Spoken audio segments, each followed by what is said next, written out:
মহাভারত স্বয়ংসম্পূর্ণ এই মহাকাব্যে যেমন আছে অধর্মের উপর ধর্মের বিজয়গাথা, তেমনই আছে জীবন দর্শনের মহাশিক্ষা, যা পৌরাণিক হয়েও চিরনতুন, যা আমাদের শেখায় জীবনে নিষ্কাম কর্মের মাহাত্ম্য।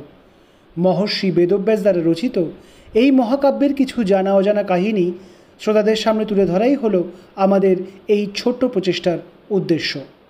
আগের পর্ব ভীষ্মের স্বর্গারোহণে যা শুনেছেন তা একবার ছোট্ট করে মনে করিয়ে দিই। হস্তিনাপুরের সিংহাসনে অভিষিক্ত হলেন যুধিষ্ঠির। অপরিসীম ধৈর্য আর দক্ষতার সাথে রাজ্য শাসন করতে লাগলেন তিনি। এদিকে সরসজ্জায় শায়িত গঙ্গাপুত্র ভীষ্মের অন্তিম যাত্রার সময় সমাগত হল। কৃষ্ণকে পুরোধা করে যুধিষ্ঠির সহ পাণ্ডবগণ এলেন পিতামহের সাথে অন্তিম সাক্ষাৎ করতে। অন্তিমবারের ন্যায় পৌত্রদের উপদেশ দিয়ে নিজের নশ্বর দেহ ত্যাগ করলেন মহামহিম ভীষ্ম। শোকাতুর যুধিষ্ঠিরকে অশ্বমেধ যজ্ঞের আয়োজনের পরামর্শ দিলেন মহর্ষি ব্যাস। তারপর কি হলো? কৃষ্ণের দ্বারকায় প্রত্যাবর্তনের পর কেটে গেল বহু সুখ সময়। এদিকে সম্রাট যুধিষ্ঠিরও হিমালয়ের পাদদেশে নিজের অভিযান সমাপন করে ফিরে এসেছেন মহারাজ মরুত্বের সঞ্চিত ধনরাশি নিয়ে। যুধিষ্ঠির তাই এবার প্রবৃত্ত হলেন মহর্ষি ব্যাসের পরামর্শ অনুযায়ী অশ্বমেধ যজ্ঞের আয়োজনে। কৃষ্ণ কথা দিয়েছিলেন যে এই যজ্ঞে তিনি সর্বকর্মের নিয়ন্তা হবেন, তাই নিজের প্রতিশ্রুতি স্মরণ করে অগ্রজ বলরাম এবং ভগিনী সুভদ্রাকে সাথে করে তিনি এসে পৌঁছলেন হস্তিনাপুরে। সাথে এলেন সাত্যকী, কৃতবর্মা এবং কৃষ্ণের পুত্র শাম্ব, চারুদেষ্ণ এবং প্রদ্যুম্ন। বহুদিন পর সকলে একত্রিত হয়ে সুখসাগরে নিমজ্জিত হলেন। অভিমন্যু, জয়া, উত্তরা তখন প্রসূতি গৃহে ছিলেন। কুন্তীসহ সকল কৌরব কুলবধূগণ সেইখানেই ছিলেন। নিজের পৌত্রের জন্মের লগ্নে বীর চূড়ামণি অর্জুনও অশান্ত হয়ে পদচারণা করতে লাগলেন। সহসা প্রসূতি গৃহ থেকে হর্ষধ্বনির পরিবর্তে ভেসে এলো কান্নার শব্দ। সুভদ্রা পাগলিনীর প্রায় ছুটে গেলেন প্রসূতি কক্ষে। কিয়ৎক্ষণ পর এক মৃত শিশুর দেহ নিজের বক্ষে জড়িয়ে ধরে স্খলিত পদে বেরিয়ে এলেন তিনি। তার পশ্চাতে আসছিলেন কুন্তী, দ্রৌপদী সহ সকল রাজবধূগণ। তাদেরও চক্ষু অশ্রু সজল। সুভদ্রা নিজের বাকশক্তি হারিয়েছেন। একবার কৃষ্ণ, আরেকবার অর্জুনকে দেখে তিনি সেই মৃত শিশুকে বক্ষে জড়িয়ে ধীরে ধীরে ভূমিতে বসে পড়লেন। অর্জুনও নিজের শোক ধরে রাখতে পারলেন না। অশ্বত্থামার প্রতিহিংসা তাহলে চরিতার্থ হলোই। তার মতো প্রবল পরাক্রান্ত পিতামহ নিজের পৌত্রের প্রাণ রক্ষা করতে পারলেন না। কুন্তী সজল চক্ষে কৃষ্ণকে বললেন, কেশব, তুমি এখন আমাদের একমাত্র সহায় পুত্র। এই বালক তোমার আপন ভাগিনেও অভিমন্যুর পুত্র, তোমার পৌত্র। একে তুমি প্রাণদান করো মাধব। এই বালক যে পাণ্ডবগণের প্রাণস্বরূপ, এ মৃত হলে আমাদের বংশ যে নরকে অধোগতি লাভ করবে। অভিমন্যু উত্তরাকে প্রতিশ্রুতি দিয়েছিল যে তার পুত্র স্বয়ং তোমার থেকে অস্ত্রবিদ্যা শিক্ষা করবে। ত্রাহি মধুসূদন, ত্রাহি, এ শিশুর জীবন তুমি ভিক্ষা দাও। সুভদ্রা অশ্রুরুদ্ধ কণ্ঠে বললেন, ভ্রাতা, আমার আর মহাবীর অর্জুনের দিকে একটিবার দৃষ্টিপাত করুন। আমি আপনার সহোদরা, আর আমার স্বামী, তিনি আপনার পরম সখা। আমাদের পুত্র যুদ্ধে মৃত। এখন আমাদের একমাত্র পৌত্র মৃত হয়ে মাতৃগর্ভ থেকে ভূমিষ্ঠ হলো। ভ্রাতা, উত্তরা নিজের শয্যায় মৃতবৎ হয়ে শুয়ে পড়ে আছে। সে অভাগিনীকে আমি কি বলে সান্ত্বনা দেব? আপনি স্বয়ং তাকে প্রতিশ্রুতি দিয়েছিলেন যে তার পুত্রের কোনো হানি হবে না, কিন্তু এই বালক যে জন্মের পূর্বেই মৃত। ভ্রাতা, রক্ষা করুন, প্রাণ ভিক্ষা দিন একে। কৃষ্ণ শান্তভাবে সবই শুনলেন। তারপর অর্জুনকে উদ্দেশ্য করে বললেন, পার্থ, নিজেকে শান্ত করো। আমি স্বয়ং এখানে উপস্থিত থাকতে তোমার পৌত্রের কোনোই ক্ষতি হতে দেব না। একটিবার উত্তরার সাথে সাক্ষাৎ করতে চাই আমি। এই বলে কৃষ্ণ সেই প্রস্তুতি কক্ষে প্রবেশ করলেন। উত্তরা নিজের শয্যায় কাষ্ঠপুত্তলিকার ন্যায় শুয়েছিলেন। কৃষ্ণকে সেই কক্ষে আসতে দেখে তিনি এবার উঠে বসলেন। বললেন, এসেছেন আপনি মামাশ্রী, কিন্তু আপনাকে স্বাগত জানানোর যে কোনোই শক্তি আমার শরীরে নেই। আমার পতি আমাকে ত্যাগ করে গিয়েছেন। এখন আমার পুত্র তার মাতাকে ত্যাগ করে গেল। আমিও তো মৃতপ্রায়। ভেবেছিলাম এই উৎসব মুখর নগরীতে আপনি যখন আসবেন নিজের পুত্রকে কোলে নিয়ে আপনাকে প্রণাম করব, কিন্তু আমি নিতান্তই অভাগিনী। সে সুখ বিধাতা আমাকে আর দিলেন না। দ্রোণপুত্র অশ্বত্থামা যদি আমাকেই হত্যা করতেন তাহলে এই কষ্ট আমাকে ভোগ করতে হতো না। আমার পতি যেমন নিষ্ঠুরভাবে আমাকে একা রেখে চলে গিয়েছেন, সেই কষ্ট আমাকে বেশি দিন ভোগ করতে হতো না। এবার নিজেকে কিছুটা সংবরণ করে বললেন উত্তরা, মামাশ্রী, আপনি আমাকে প্রতিশ্রুতি দিয়েছিলেন যে আপনি আমার পুত্রকে প্রাণদান করবেন। আমার আর কিছুই চাই না, আমার এই মৃত পুত্রকে আপনি সঞ্জীবিত করুন। কৃষ্ণ এবার মেঘমন্দ্র কণ্ঠে বললেন, আমি কখনোই মিথ্যে প্রতিশ্রুতি দিইনি উত্তরা, আমার কথা সত্য হবেই। তোমার পুত্র এই মুহূর্তেই জীবন লাভ করবে। বলতে বলতে সেই মৃত বালককে নিজের কোলে তুলে নিলেন কৃষ্ণ। নিজের দুই চক্ষু মুদিত করে পরম স্নেহে নিজের দক্ষিণ হস্তের তর্জনী, মধ্যমা আর অনামিকা রাখলেন সেই শিশুর বক্ষে। সকলের হতবাক দৃষ্টির সামনেই সেই বালকের শরীর থেকে এক বিদ্যুৎবর্ণ দিব্যাস্ত্র নির্গত হয়ে উল্কাবেগে স্বর্গধামে গমন করল। এক অনির্বচনীয় স্নিগ্ধ আলোয় সমগ্র প্রসূতি কক্ষ আলোকিত হয়ে গেল। সহসা এক শিশু কণ্ঠের তীক্ষ্ণ ক্রন্দন ধ্বনিতে সম্বিত ফিরল সকলের। কৃষ্ণের কোলে সেই শিশু তখন ক্ষুধার তাড়নায় নিজের ক্ষুদ্র হাত আর পা ছুঁড়ে প্রতিবাদ জানাচ্ছে। কৃষ্ণ ধীরে ধীরে নিজের চক্ষু উন্মোচিত করে বললেন, স্বাগত জানাই তোমাকে কুমার পরীক্ষিত, তুমি মৃত্যুকে জয় করে ফিরে এসেছ। কক্ষে উপস্থিত সকলের চোখেই তখন আনন্দাশ্রু। কৃষ্ণ পরীক্ষিতকে তার মাতার কোলে ফিরিয়ে দিলেন। উত্তরা অশ্রু সজল নয়নে পুত্রকে কোলে নিয়ে কৃষ্ণকে প্রণাম করলেন। পৌত্রের জন্মে অর্জুন আত্মহারা হয়ে গেলেন। সব থেকে বেশি উচ্ছ্বসিত হলেন মধ্যম পাণ্ডব বৃকোদর। আজ উৎসবের দিন জ্যেষ্ঠ, আজ আমি স্বয়ং সকলের জন্য উত্তম খাদ্য রন্ধন করব। এই বলে ঝড়ের গতিতে কক্ষ থেকে নির্গত হয়ে পাকশালার দিকে ধাবিত হলেন ভীম। এই মহাকায় পুরুষটির সহসা শিশুর ন্যায় আচরণে উপস্থিত সকলে অট্টহাস্য করে উঠলেন। কুমার পরীক্ষিতের 1 মাস বয়স হলে মহর্ষি ব্যাস এলেন হস্তিনাপুরে। তাকে যথোচিত সম্মানের সাথে অভ্যর্থনা করে যুধিষ্ঠির বললেন, মহর্ষি, আপনার আদেশ অনুসারে আমি হিমালয় পাদদেশ থেকে মহারাজ মরুত্বের সঞ্চিত ধনরাশি সংগ্রহ করে নিয়ে এসেছি। আপনি এবার যজ্ঞের অনুমতি দিন। তথাস্তু রাজন, বললেন মহর্ষি ব্যাস। এবার তুমি অশ্বমেধ যজ্ঞের আয়োজন করো। যুধিষ্ঠির এবার কৃষ্ণকে বললেন, কেশব, তুমি যাদব শ্রেষ্ঠ, তোমার প্রভাবেই আমরা এই মহাযুদ্ধ জয় করে রাজ্য সুখ লাভ করেছি। সর্ববিষয়ে তুমিই সব থেকে বেশি যোগ্য, তুমি এই যজ্ঞের ঋত্বিক হও। মহারাজ, আমি নিমিত্ত মাত্র, বললেন কৃষ্ণ। আপনি স্বয়ং রাজা, আমাদের গুরু, আপনি স্বয়ং ধর্মরাজ। ধর্মযুদ্ধে আপনার জয় যে সুনিশ্চিতই ছিল। আপনি এই যজ্ঞের জন্য দীক্ষিত হন, আর আমরা সকলে আপনার অনুগত দাস হয়ে সকল কার্যভার বহন করব। যুধিষ্ঠির সম্মত হলেন। তখন মহর্ষি ব্যাস বললেন, মহর্ষি যাজ্ঞবল্ক্য, পৈল এবং আমরা 3 জন এই যজ্ঞের পৌরোহিত্য করব। চৈত্র পূর্ণিমায় তুমি দীক্ষিত হবে। অশ্ববিদ্যা বিশারদ সুত এবং ব্রাহ্মণগণ তোমার যজ্ঞের নিমিত্ত একটি অশ্ব নির্বাচন করে দিন। তারপর সেই অশ্বকে মুক্ত করে দাও তুমি। সে অশ্ব মুক্ত হয়ে তোমার যশরাশি প্রদর্শন করে স্বসাগরা ধরিত্রীর পরিভ্রমণ করুক। অশ্বের রক্ষক হন সব্যসাচী। রাজ্য পালন করুন ভীম আর নকুল। কুটুম্বগণের তত্ত্বাবধান করুন সহদেব। তুমি রাজা, কৃষ্ণাজিন ধারণ করে যজ্ঞে প্রবৃত্ত হও। মহারিষির কথা মতো সকল ব্যবস্থা করে যুধিষ্ঠির অর্জুনকে বললেন, অনুজ, যদি কোনো নৃপতি আমাদের এই অশ্বের গতিরোধ করেন তো তুমি চেষ্টা করো যাতে যুদ্ধ না হয়। সেই রাজাকে আমাদের এই যজ্ঞে আমন্ত্রণ করো। যথা আজ্ঞা জ্যেষ্ঠ, সম্মত হলেন অর্জুন। তারপর নিজের শ্বেত বর্ণের অশ্বে আরোহণ করে যজ্ঞের অশ্বের সাথে চলতে লাগলেন দিব্যাস্ত্র ও গান্ডীবধারী অর্জুন। পৃথিবী পরিভ্রমণকালে অর্জুন সেই অশ্বের সাথে ত্রিগর্ত দেশে এলেন। সেখানে তার অশ্ব হরণের চেষ্টা করলেন সেখানকার অবশিষ্ট বীরগণ।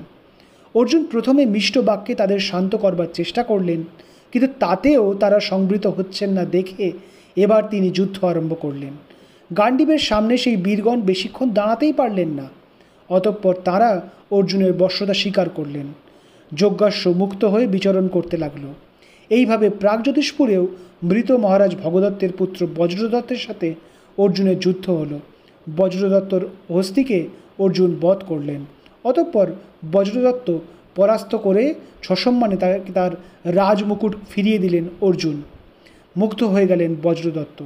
তাকে হস্তিনাপুরের অশ্বমেধ যজ্ঞে আমন্ত্রণ জানিয়ে অর্জুন সেইখান থেকে প্রস্থান করলেন। সিন্ধুদেশ পরিভ্রমণকালে সেখানকার রাজাগণ জয়দ্রথর নিধন স্মরণ করে বিরাট সৈন্য নিয়ে অর্জুনকে আক্রমণ করতে এলেন, কিন্তু যথারীতি অর্জুনের কাছে তারা পরাস্ত এবং বন্দী হলেন। তখন সিন্ধু দেশের রানী দুঃশলা নিজের বালক পৌত্রকে নিয়ে অর্জুনের সাথে সাক্ষাৎ করতে এলেন। বললেন, ভ্রাতা, এই যুদ্ধোত্তর পৃথিবীতে আমাদের সকল স্বজনই আমাদের ত্যাগ করে গিয়েছেন। এই দেখুন, এ আপনার ভাগিনেয় সুরথের পুত্র। এর পিতা আপনার আগমনের সংবাদ পেয়ে অকস্মাৎ প্রাণ ত্যাগ করেছে। ভ্রাতা, আপনি আমার এই পৌত্রকে কৃপা দৃষ্টিতে দেখুন। আমার জ্যেষ্ঠ ভ্রাতা দুর্যোধন আর আমার স্বামী জয়দ্রথ যে অন্যায় আপনাদের সাথে করেছিলেন, তার শাস্তি এই বালককে আপনি দেবেন না, এই প্রার্থনা করি। অর্জুন নেমে আসেন অশ্ব থেকে। সস্নেহে সেই বালকের মস্তকে হাত রেখে ভগিনী দুঃশলাকে বলেন, আমার কারোর উপরেই কোনোই ক্রোধ নেই ভগিনী। তোমার পৌত্র কি আমারও পৌত্র নয়? এই বালক আর পরীক্ষিত তো একই রাজবংশের প্রতিভূ। তুমি গৃহে ফিরে যাও। তোমার রাজ্যের এই বীরগণকেও আমি মুক্তি দিলাম। হস্তিনাপুরে যে অশ্বমেধ যজ্ঞ হতে চলেছে, তাতে তুমি এবং তোমার পরিবারবর্গ সকলেই সাদরে আমন্ত্রিত। এই বলে অর্জুন সিন্ধুদেশ থেকে যাত্রা করলেন। বহু দেশ পরিভ্রমণ করে অর্জুন এসে পৌঁছলেন মণিপুরে।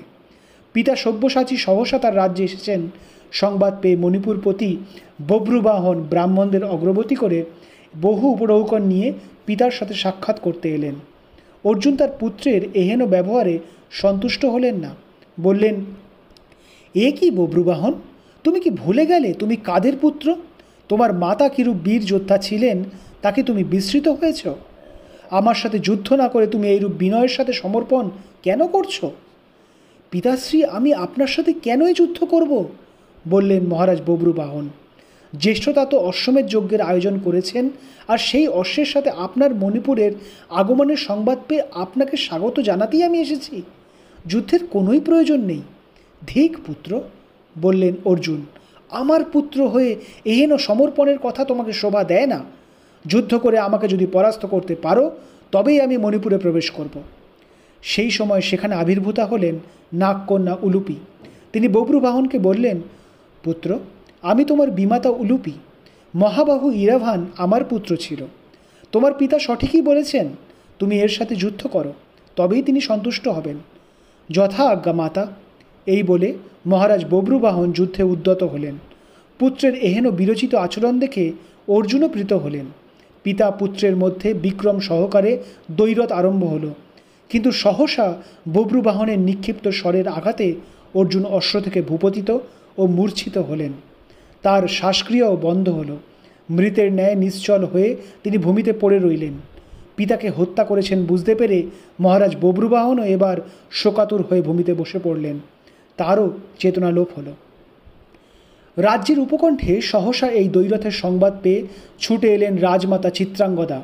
ঘটনাস্থলে এসে সকলেই অবগত হলেন তিনি। উলুপিকে উদ্দেশ্য করে বললেন তিনি, এ কি অনর্থ করলে তুমি উলুপি? আমার পুত্রকে দিয়ে তার পিতাকেই হত্যা করালে তুমি? তুমি তো ধর্মশীলা। এহেন পাপ কার্য করেও কি তোমার এতটুকু অনুতাপ হচ্ছে না? শরদনে অর্জুনের দেহের পাশে বসে পড়লেন চিত্রাঙ্গদা। বললেন, হায় উলুপি, বীর ইরাভানের জন্য আমার হৃদয় নিষ্পেষিত হয়, কিন্তু নিজের পুত্রের মৃত্যুর শোক বলতে তুমি আর্যপুত্রকে হত্যা করালে, তাও আমার পুত্রের হাত দিয়ে। শোনো নাগকন্যা, আমি সারা জীবন সতী ধর্মের পালন করেছি। আমার পতির প্রাণ ফিরিয়ে দাও, নচেত এই মুহূর্তে আমি নিজের প্রাণ ত্যাগ করব। সেই সময় মহারাজ বভ্রুবাহন নিজের চেতনা ফিরে পেলেন। ভূমিতে শায়িত পিতার মৃতদেহ আর তার কাছে ভূমিতে উপবিষ্ট মাতাকে দেখে তিনি এবার বললেন, এই কি অনর্থ করে ফেললাম আমি? আমি নৃশংস পিতৃহন্তা। এই পাপের কোনোই প্রায়শ্চিত্ত নেই। মাতা উলুপি, আপনি এইরূপ নিষ্ঠুর কার্য কেন সম্পাদন করালেন আমাকে দিয়ে? আমিও এই জীবন আর রাখব না, পিতার সাথে তারই অনুগামী হব। এই বলে ভূমিতে প্রায়োপবেশনে উপবিষ্ট হলেন বভ্রুবাহন। চিত্রাঙ্গদা, ভগিনী আমার, শান্ত হও, বললেন উলুপি। আর পুত্র বভ্রুবাহন, তোমার পিতা মৃত নন, তিনি কেবল অচেতন হয়ে আছেন। তোমরা ভুলে যাচ্ছ কেন যে আমি নাগকন্যা, মায়াবিদ্যার অধিকারী আমি।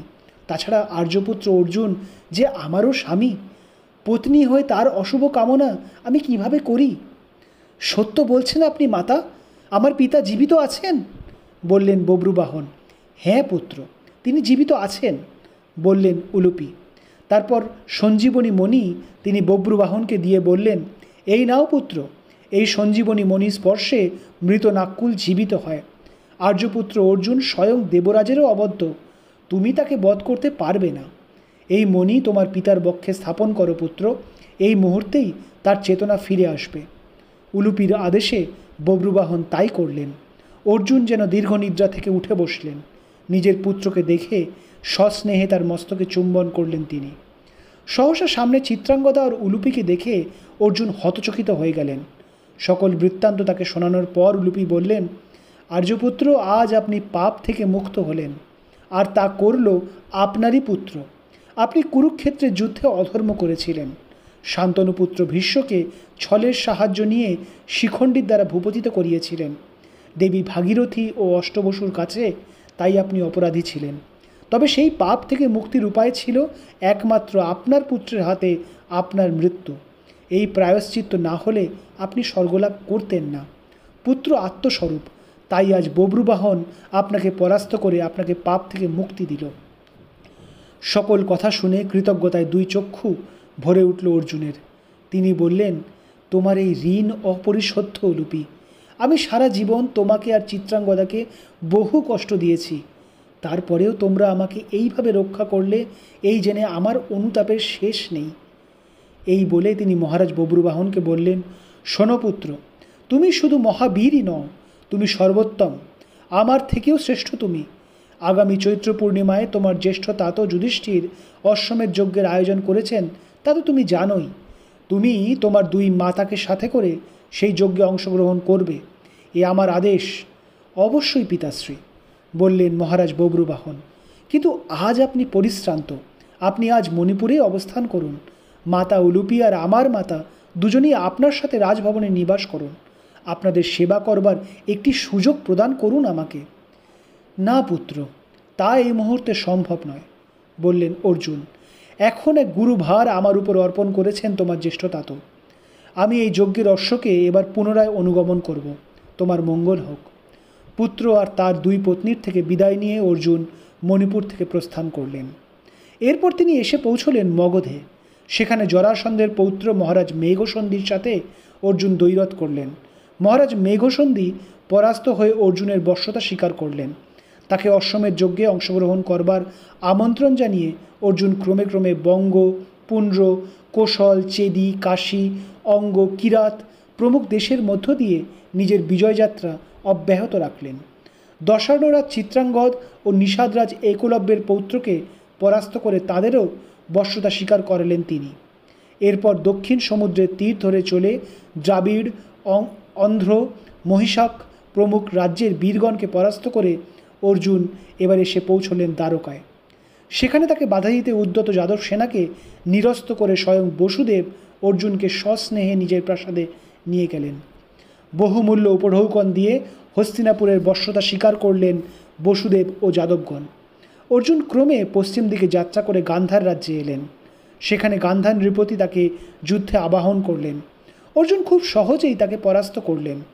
অতঃপর গান্ধারের রাজমাতা আর বৃদ্ধ মন্ত্রী এসে সন্ধি প্রস্তাব দিলেন। অর্জুন তা স্বীকার করে গান্ধার রাজকেও মুক্তি দিলেন। তাদেরকে হস্তিনাপুরের যজ্ঞে অংশগ্রহণের আমন্ত্রণ জানিয়ে হস্তিনাপুরের দিকে যাত্রা আরম্ভ করলেন সব্যসাচী। মাঘ মাসের দ্বাদশী তিথিতে শুভ নক্ষত্র যোগ উপস্থিত হলে যুধিষ্ঠির তার ভ্রাতাদের আহ্বান করে যজ্ঞের আয়োজনের আদেশ দিলেন। অর্জুনও খুব শীঘ্রই উপস্থিত হবেন এবার, এই সংবাদ পেয়েছেন সম্রাট যুধিষ্ঠির। আমন্ত্রিত নৃপতিগণ তাদের পরিবারবর্গ অমাত্যর সাথে একে একে উপস্থিত হতে লাগলেন। প্রতিদিন লক্ষাধিক ব্রাহ্মণেরকে রাজ পাকশালা থেকে ভোজন করানো হতে লাগলো। অর্জুনও এবার সেই যজ্ঞাসের সাথে হস্তিনাপুরে ফিরে এসে ধৃতরাষ্ট্র আর যুধিষ্ঠিরের চরণ বন্দনা করলেন। প্রায় তার সাথেই হস্তিনাপুরে এসে পৌঁছলেন মণিপুর নৃপতি বব্রুবাহন আর তার দুই মাতা চিত্রাঙ্গদা আর উলুপি। কুন্তী, দ্রৌপদী আর সুভদ্রা খুবই আনন্দের সাথে চিত্রাঙ্গদা আর উলুপিকে অভ্যর্থনা করলেন।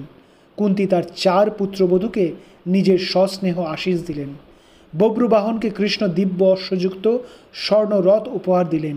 যুধিষ্ঠির সহ সকল পাণ্ডবগণ তাদের এই ভ্রাতুষ্পুত্রকে বহুমূল্য উপহার ও নিজেদের আশীর্বাদ দিলেন।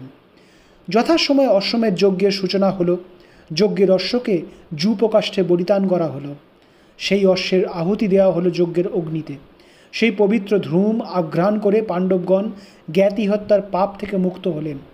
যুধিষ্ঠির যজ্ঞের দক্ষিণা হিসাবে মহর্ষি ব্যাসকে সমগ্র পৃথিবী অর্পণ করতে চাইলে ব্যাস তা প্রত্যাখ্যান করে কেবল একটি সুবর্ণ নির্মিত পাত্র দক্ষিণা হিসাবে গ্রহণ করলেন।